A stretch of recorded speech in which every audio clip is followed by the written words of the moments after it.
I figured that today we'll probably just go over Thursday's lecture, and then if you guys want to, we can continue going through Federalist essays, unless you guys felt like you got them. Or anything else that you want to talk about.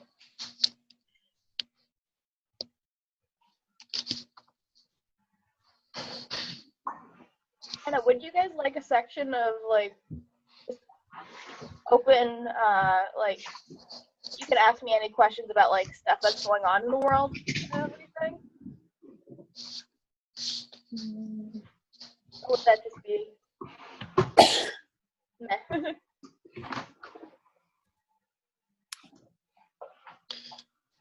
Well, if we're in a situation like tonight, then it might be appropriate depending on how much you have prepared. Yep. So, I mean, I have tons of stuff that we could do. It's more about what you guys want to do, what you think is beneficial, but also what I think is beneficial. So it's a whole little complicated thing. Collaboration.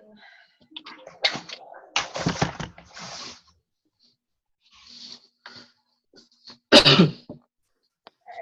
Well, since most of you guys are here, how about you guys do a little 3-minute free write on what you remember from last Thursday, just to kind of start jogging your memory, because, I mean, it was last Thursday, and that's probably what he's going to test you on. So I want to get talking about that. So I'll give you guys to 6:07.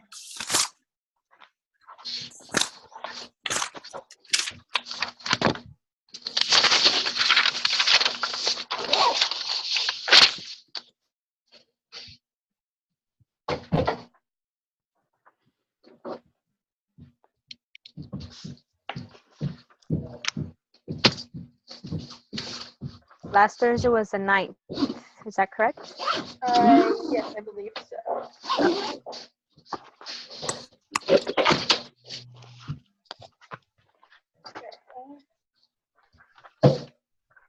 Yep, last Thursday was the 9th.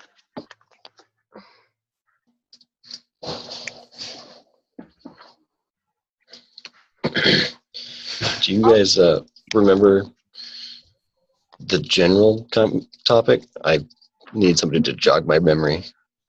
Gamma Phi Beta has rules and procedures to ensure that our members strive for excellence.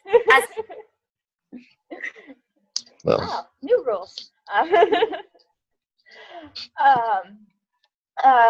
So he talked about terrorism and the checks and balances, and he talked about Federalist 51. And what was the first one?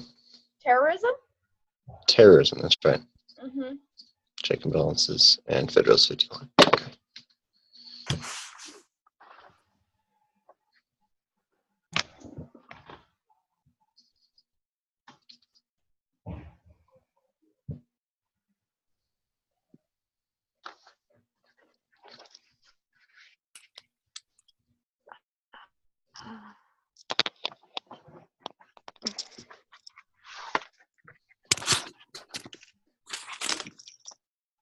Hey, Amber.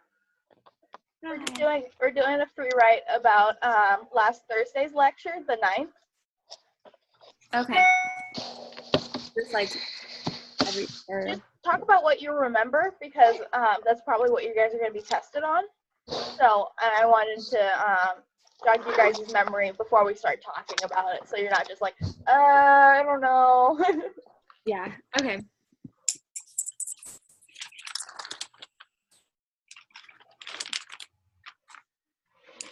And also feel free to look at your notes and stuff like that.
You guys can stop writing now.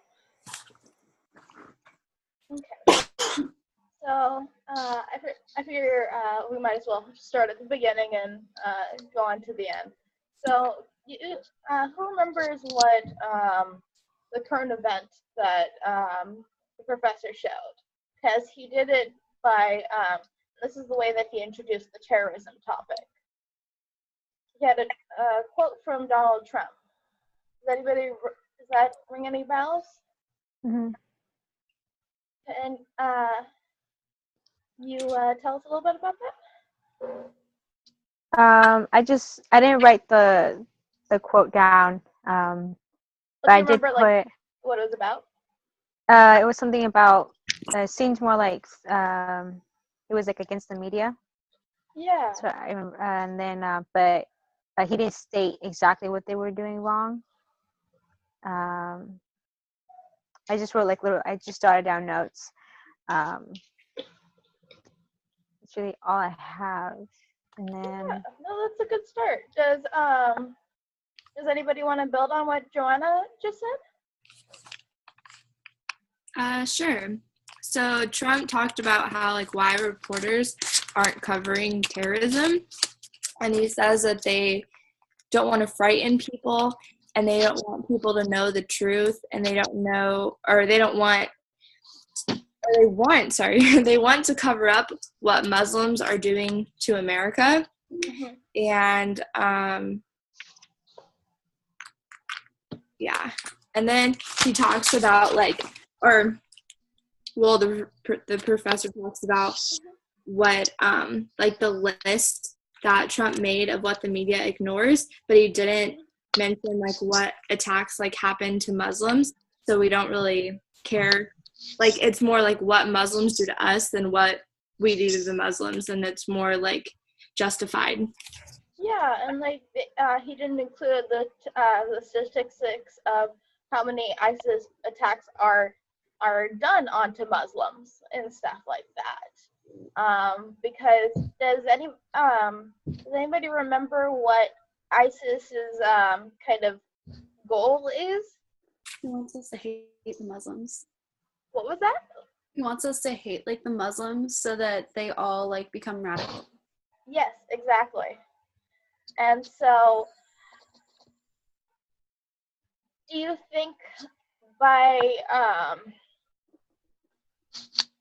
and so do you remember what their reaction was to the ban on the travel ban? ISIS, they were so excited about it. There's like reactions and videos online, I think he said. Yeah, and because like I said, they want policies to affect Muslims, to push them to them, and that's why they incite terror. But to go back to the media point, was they were talking about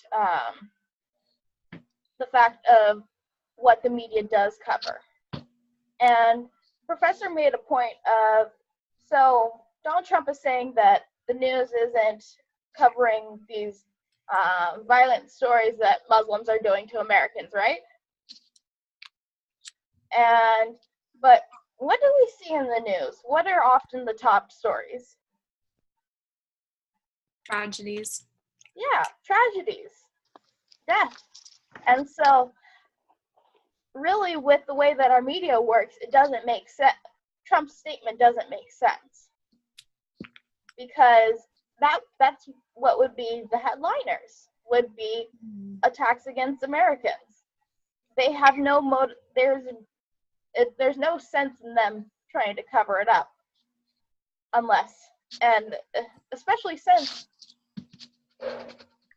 well, the only way would be like if they were trying to defeat ISIS, but they really aren't. They're not trying to help ISIS, like be like, oh yeah, well, I mean, well, because they're still reporting the stories, even knowing that ISIS wants harsher treatment against Muslims. I feel like I went around in a circle. Did that make sense? I get it. I get what you mean. if anybody's lost, please stop me and be like, "Hey, Vanessa, no, we need to go over this more. You're making things more complicated." But okay, so we're good then. All right. So, and then he went on. The professor went on to show examples of terrorism. He gave you guys a little quasi quiz, a fake quiz. Who remembers what the 3 examples were? Or at least one of them. I remember the Sandy Hook one. Yeah. So one And of then the attacks I know was there was one against a church too. the Dylan Roof attack on the Black Baptist Church in South Carolina. And then there's the third one. Oh, Planned Parenthood. Yeah. And so I'm gonna ask somebody else besides Amber. Which one was determined not to be a terrorist attack, and why? Was it the Sandy Hooks because he just wanted to kill as many people as he could? It wasn't really like premeditated or motivated by something else. He just wanted to like kill people. Yeah, well, remember, what's the point of terrorism? What are terrorists trying to do? I just want to create mass terror. Yeah, they're trying to scare people away from doing a certain thing, most of the time politically. And so, as you're saying, he just wanted to kill a lot of people. He wasn't motivated by, like, oh, the Planned Parenthood guy. He was like, oh, I have a problem with abortions, so I am going to go kill the people that help facilitate those. And same with Dylan Roof. He was reading very radical works and stuff like that, and he was a white supremacist. And then he decided, oh, well, the best way to kind of help kick off the white national front is to go attack a church, because these people are vulnerable and they're easy targets. And that incites terror and kind of keeps people from going to church and stuff like that, because it's like, oh, this once holy and safe place has been violated. And so, yeah, because, I mean, I'm sure within the year we're going to have a domestic terrorist attack, unfortunately, as pessimistic as that sounds. But when it does happen, examine the motivations of the person, not what the media says, because sometimes they like to either not label somebody as a terrorist, or usually white men, because they're trying to be, they're be like, oh, because they usually go with the, oh, they're mentally unstable, instead of actually being like, no, this person had a motivation and are trying to incite terror. While you'll have non-whites and women and stuff, and they'll be called terrorists just because of who they are.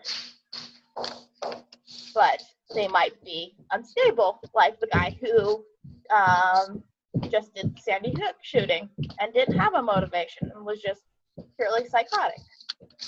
So, yeah. Motivations are a very important thing to look at, especially nowadays with all like the fake news and everything. Okay, and so that was the terrorism talk.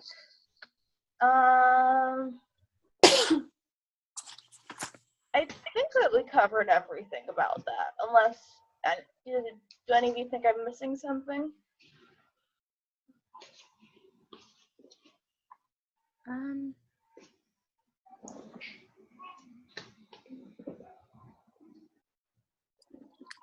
No, because I mean, he just kind of talked about too how like Obama wouldn't say radical Islamic terrorist. are we on, no, we're not on ISIS, are we? Sorry. Well, no, we're talking about terrorism. So, but they are a terrorist organization, so you're on the right track. No, that's the next one, I think. Okay. Yeah, and that was. And so, what was the professor? Did the professor criticize Obama's decision not to label them as radicalists? No. He said it was, I don't know. He just said it was more the right thing to do, whereas like Trump would label them and make us more, not really, sorry, I don't know how to word it. I mean, Trump would more like call them out and make us either like fear Muslims or not like Muslims, whereas Obama wanted to make it where Muslims weren't the bad, like, but ISIS is. But it's just ISIS and just the people who are creating the terrorist attacks and things like that. And he didn't want us, like, as America, to hate a group that we shouldn't be hating because we should just be hating the terrorists. So he said that was like a better way to go about it, even though Obama did get criticism for that. Like, why not you like just say the word? And he didn't want to. Yeah. And so I don't know. What do you guys think personally? Do you think he should have labeled them as radical Islamic terrorists, or just the terrorist organization that he called them? And that's like a really hard one because I get his point that he was trying to avoid like U.S. citizens from stereotyping them. But like at the same time, they definitely are like a radical group, and I feel like he should have moved on it sooner. Yeah. I don't know. Personally, I would say that I wish that he had emphasized that they were a radical group, that they were abnormal from typical Islam. Because I think that's what allows Trump to continue this rhetoric of hate and just be like, oh, it's all of them. And we have to be wary of all of them, even though, as we know, that it's a small sect of radicalized individuals. Yeah, I think Obama had a point to not use the words in particular, even though it was appropriate. I mean, he could have just gone up there and said, you know, there is a group of terrorists who also happen to be, you know, a radical version of this religion. But that's going to go over the heads of a lot of people who already have trouble identifying, you know, what's truth or not in news. So the second he starts using the words radical Islam in his speech, or the more often he does, the more often that phrase is going to be mistaken. And people will attach it to ISIS. Right. So it's understandable why he refused to use it. Yeah, I think he was just good at playing to his audience, speaking to his audience. He knew, you know, how little most people know. Yeah, and I mean, and also looking at also surveys of what Americans think of Muslims post 9/11, it really was wise of him to do so because, I mean, there still was a fear hanging over because of what happened in 9/11, and I think it will be it will be a while before America gets past that, and especially with ISIS exasperating the situation. But I think I also agree with Ryan. I don't know. It's a very complicated issue, so there's multiple ways of handling it, and I think Obama did as best as he could during the time. But yeah, I don't know. It's all, and also I feel like it mostly does have to do with how Americans view Muslims as far as his word choosing. But yeah, now I'm kind of rambling, so we should probably move on to statistics about immigration. And so kind of the main point was to talk about how immigrants and the children of immigrants are very much like U.S. citizens. And does anybody remember kind of the examples that the professor gave to support this argument? Wasn't he talking about how like a lot of first, like he was talking about California in particular and about like all the immigration from Mexico, and he was talking about how like second generation are swinging away from speaking Spanish and speaking a lot more English.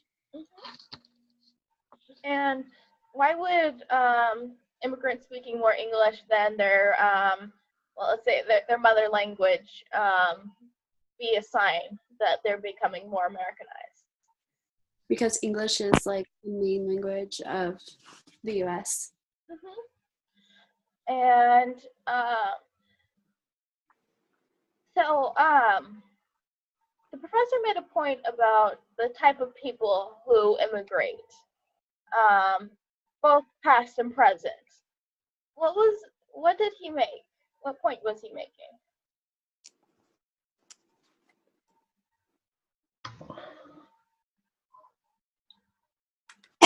Wasn't he saying like how they were like they were the risk takers? Yeah. Because they're like, hey, where we are, it's not working out so well.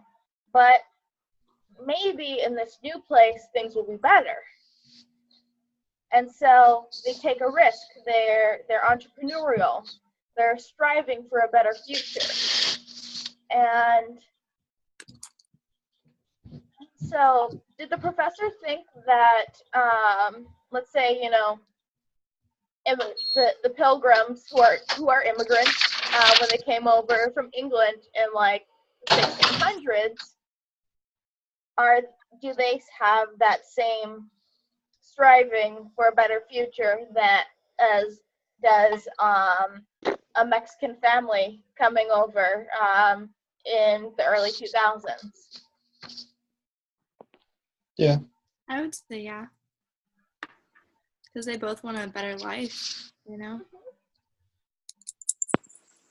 So yeah, I don't know. I kind of like the observation that we're kind of united in our all immigrant stories, and I don't know. I think we need to recognize that more. I think a lot of people forget that the only Native people here are the Native Americans, and of course, yeah. So, I mean, actually, California is technically old Mexico, so. Yeah, I don't know. I think if we kind of recognized that and saw that in each other, we would be more accepting of other immigrants, because we'd be like, oh, you're coming to join and build us and make our fruit salad more tasty. Well, that's the difficult part, is that, you know, when you do have a large group of immigrants from different cultures, it can be divisive, because you have so many different social groups, cultural norms, and all kinds of things colliding with each other. Not only histories. And histories. And, you know, so for some people, it can be really hard, and they focus on that, and it gets obnoxious, you know, and they just can't deal with that. But then as time goes on, or as it passes, the more generations that they stay here, the more roots that they've set down, and you know, they start to become, well, it definitely influences the culture to a degree, but more Americanized, I guess, is a simple way of saying it. Yeah, definitely. And so yeah, no, and I definitely agree that my hope is a bit naive in the face of reality because of the different cultures. And it's also interesting because America is one of the few places where we discourage talking about differences of culture, as in like in stereotyping cultures. You actually find, especially when you go to like Europe and like Southeast Asia, where the countries are really close together, that they will joke more about the differences and try to be like, oh, like they're over there, like, because like differences between Buddhists and Hindus and stuff like that, or oh, they have a socialist, a more socialist economy over there, and so they don't work as much, and so they try to and so I think people coming from other places are more willing to stick with those stereotypes sometimes because they're in a culture where they talk about it more. And it's interesting because in America we do have that. Oh no, we're all together. All cultures are good. And so I don't know where I was going with that. As much as to say that as different as we all are, we have a lot of similarities in the way that we think about each other and the way that we interact. And it's more so the thinking about each other that needs to change before there can be any policy change. We'll get to a little section later where you'll see that public opinion usually has to change first, majorly, before you actually see any policy change.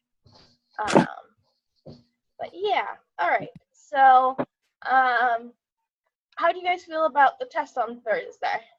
About the sanctuary cities? Pretty straightforward. All right. I just wanted to make sure I asked you guys about it and everything. And so, Federal List 51. I mean, I kind of skipped through that section because I was running out of time when I was rewatching it. But it seemed like he was basically talking about most of the points that I brought up. What do you guys remember? Mm-hmm. Was there anything, what did you think of the analogy from that teacher from West Point that talked about the sheep, the sheepdog, and the wolf?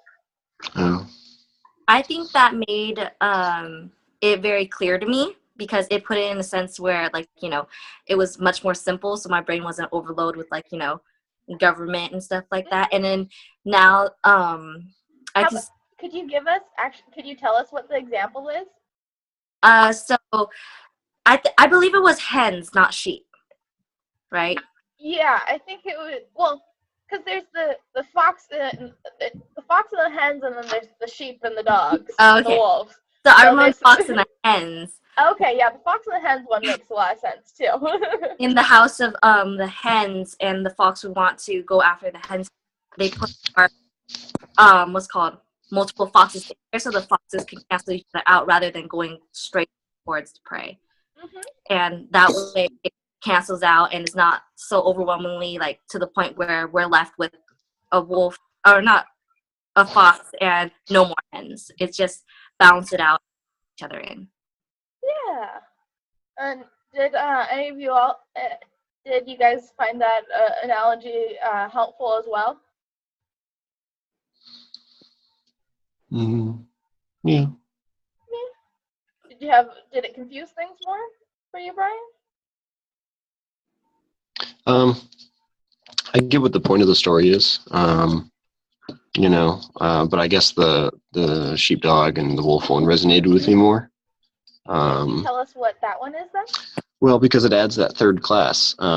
It says that, in I think the fox and the hen analogy is good, but there's no distinguishment between somebody who's capable of violence and somebody who's capable of violence with goodwill towards his fellow man. So that's why the additional, I guess, third group was important for me, at least. But they're both basically the same idea and say the same thing. with maybe the addition that you know,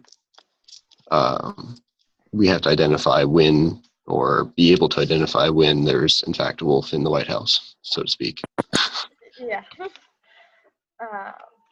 Yeah, exactly. Because a majority of us aren't capable of violence and stuff like that. It goes against your moral creed or whatnot. And so, but then some of us are, and they have, and some of us, those who have that capability can use it for evil. As Brian said, there's wolves in the White House. But then you have people who are capable of violence but have goodwill towards men and want to use that capability to help better the lives of the sheep. And those are the sheepdogs. And so those are like the good politicians, like let's say Obama or Bernie Sanders or Elizabeth Warren, for example. Those people are more concerned about the sheep than the other dogs or the wolves, or they're more concerned about actually protecting the sheep from the wolves. While the wolf is only considered about thinking about himself and how he can better get more meat, meat being more power. And so that's, yeah, I like both of them because I think they each have their own virtues, because I think the wolf analogy, the wolf and sheepdog, shows that there are good and bad people with good and bad intentions within politics, and you need the good to help cancel out the bad. I think the fox and the hen analogy also has its merits because it kind of treats the politicians as equals who are competing for power, which we do see a lot in as people are in government longer, because they get more attached to power and thus will fight for it. That's not always the rule, but it is often the trend. And so, yeah, and I think they both offer their own versions of checks and balances.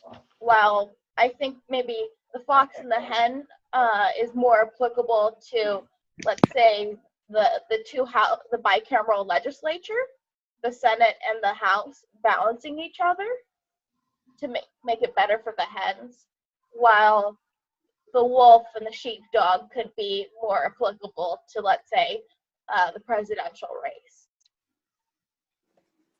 Does that make sense to everybody? Cool. All right. And so I believe that's where he left everything off. It is 6:37, so we have about 13 minutes. So would you guys like to continue going over the Federalist Papers that we started on Tuesday? Or is there something else that you'd rather cover? Also, actually, right before that, how many of you guys are taking notes when you're in the lecture? I do. The web class, but I take notes like when I watch it. Okay. I just wanted to make sure that you guys were at least taking notes and stuff like that. Would it be helpful if I gave you guys like different examples of ways to do notes and stuff? Because I know lecture, like the way that he does the lecture discussion style is much different than other professors who are like strictly PowerPoint. Yes, please. Okay, cool. I will put that on the Google Drive for you guys. Then, all right, so you guys want to continue talking about the Federalist Papers? Or do you think the advice that I gave you, have you any of you tried reading the other ones? Hmm. Well, I have my insight is on them, Oh, but I'm doing it on the last one, the James Bryce one. okay, yeah. Oh, yeah, we didn't Is- cover that one at all. No, so could we talk about it just a little bit? And I have a question Definitely. about the insight. So for it, I just like do because there's like 3 questions. So do I do like those questions and I have it at the top and more like answer those? As long as the questions flow together as a prompt, and you can have Well, one it's from the single bottom. thesis statement for it, then Okay. you're good. Otherwise, I would say cut out the 2 extra questions and just have one that you're answering. And yes, make sure that you have it at the top so we know what prompt you're answering. And just put it in like bold, and then like then you can put like your title and then start writing. Okay. All right, so let's share the screen. And Because the question that I mostly had the problem with was the last one. okay, so well, let's look at the question you're doing, and I'm gonna use you as an example for like ways to do insights. Yeah, If you I'm don't sorry mind. to. Awesome. Okay, and so yours is, so you're choosing from what R1, R2, R3, or R4. And so just to show you guys, you click on these, and you see it brings you to the PDF. And then at the very bottom of the PDF, usually the professor will have questions to help kind of guide your thinking, or give you prompts for your insights. And so, okay, yeah, no, that question is all together. Okay, so the question is, how does James Bryce, writing in 1888, describe the state of federalism in the United States? What evidence suggests that the states were still the dominant actors? What evidence was there of growing national power? And so, I would say, are you drawing from the Ginsburg text as well? I wasn't, but should I? Yes, you should. Okay. Basically, when you guys are doing your insights, try to, and also because your date is connected to the federalism stuff over here, you can use that to help you build your argument for this.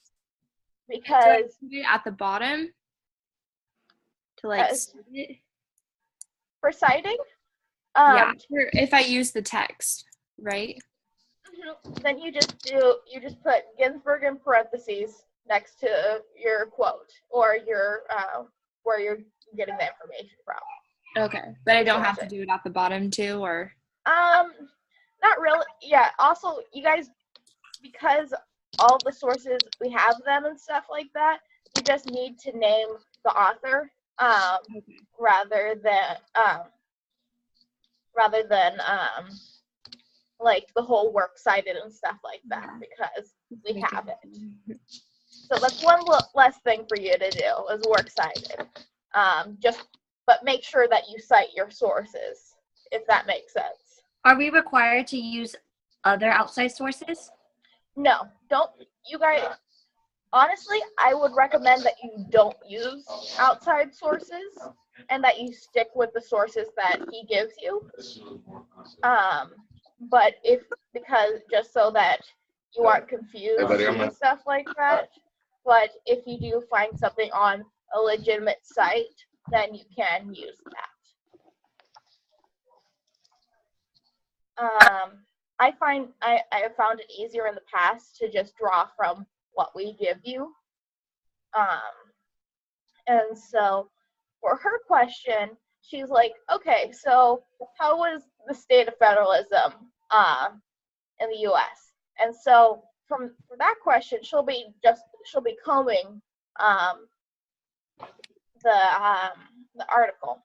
But when it comes to well, she'll also get the evidence of the states and the national power there, but she can also find the historical references in the 3rd chapter of the Ginsburg text, because they're going to be talking about federalism and how it's evolved in the U.S.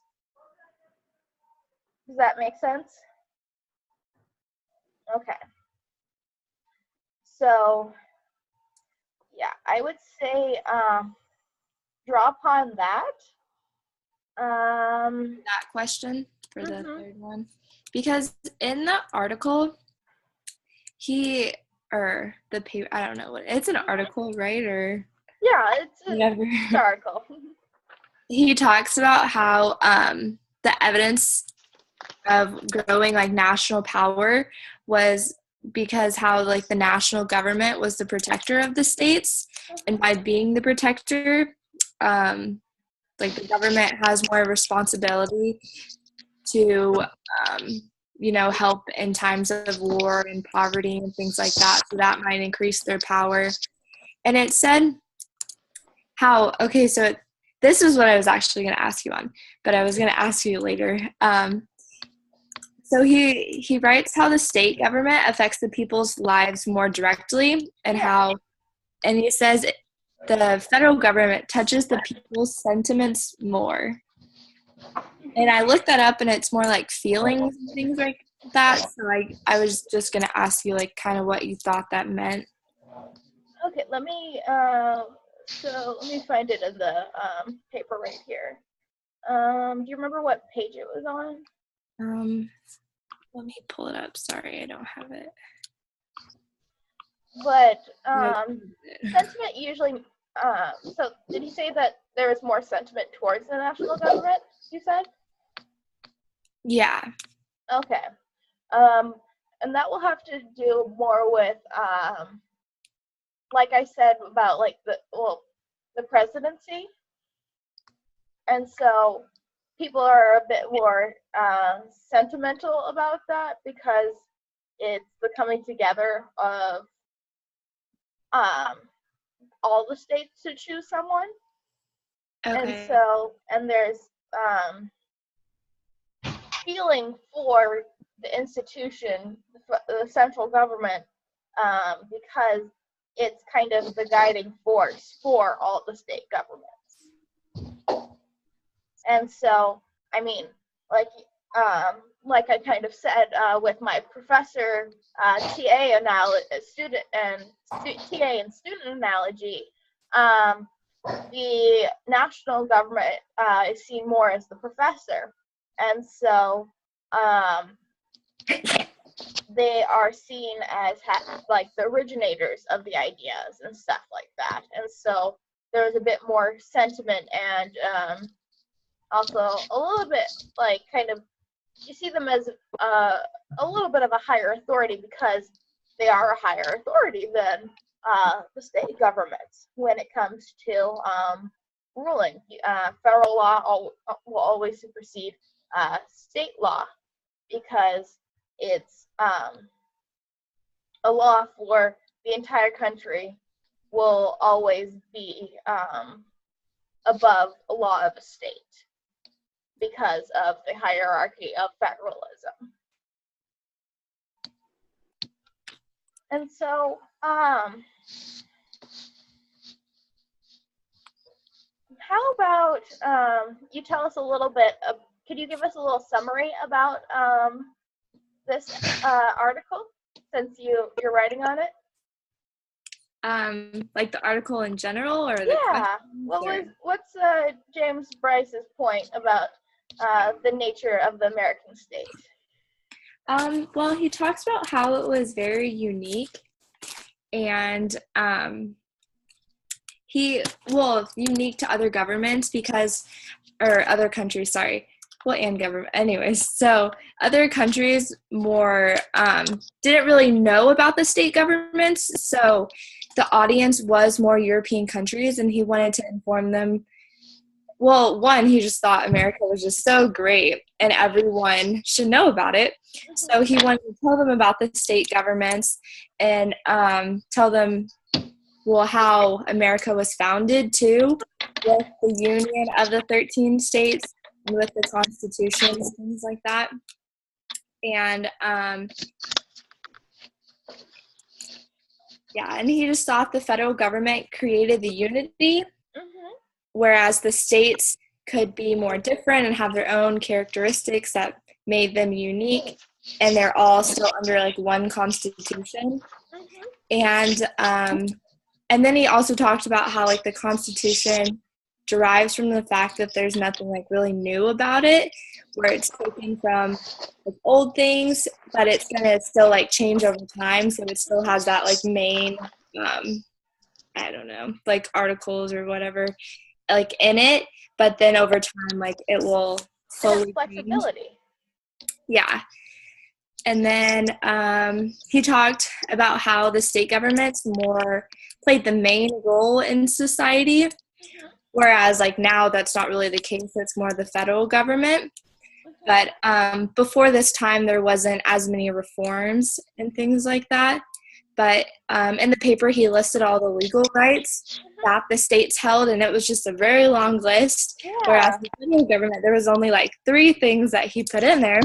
And he talked about how the state government has like a direct role in more like direct interests of the people, so that they like fulfill those like needs and wants of the people, whereas the federal government just deals with like bigger things. And they talked about how for an individual that you would only really like, I don't know, not really like not know, because obviously you know, but like be personally affected by the federal government if it was with like voting or just something like that, where the government will marry you, you know, you get your driver's license, like it's this huge list of what the state government does for you, whereas the federal government, it just wasn't, you know, it didn't really affect you. Yeah, the only time you interacted with the federal government was when you got the your mail, because it was the U.S. Postal Service.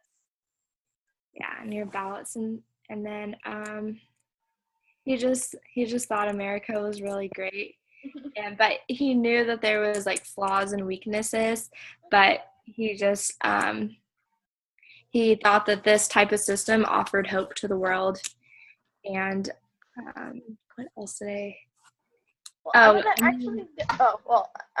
actually gonna cut you off there, because real quick, I actually wanted to address Brian's question from on Tuesday, because we didn't get to it.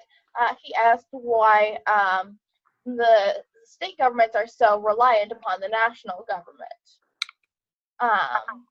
And so I'd like you guys to think about the the Food and Drug Administration. If that wasn't a federal system, how do you think this regulation would be going?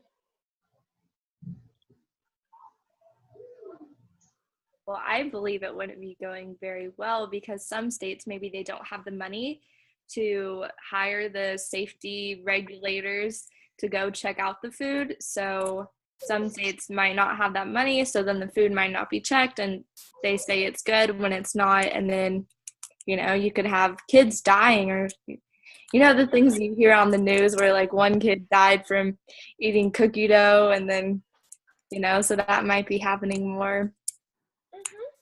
And like there wouldn't be uniformity within states as far as what meat is good meat and stuff like that. And also think of like, you know, the sewer systems, the highways. Having them be federally regulated helps them actually be kind of successful for all states. I hope that answers your question, Brian. But so yeah, are you? I think he's. Brian, did you hear me at all? Yeah, sorry, I was Okay, muted cool. there. Okay, gotcha. I just wanted to make sure I got a confirmation. All right, and it is actually 6:53, and so I kept you guys here a little longer than usual. I'm sorry about that. So I guess comment, subscribe below. I mean, they're uploaded to YouTube, so I couldn't help myself. But actually, if you do have comments about how I could better the SI, that would actually be a really good place to put it, especially for people that are just watching it.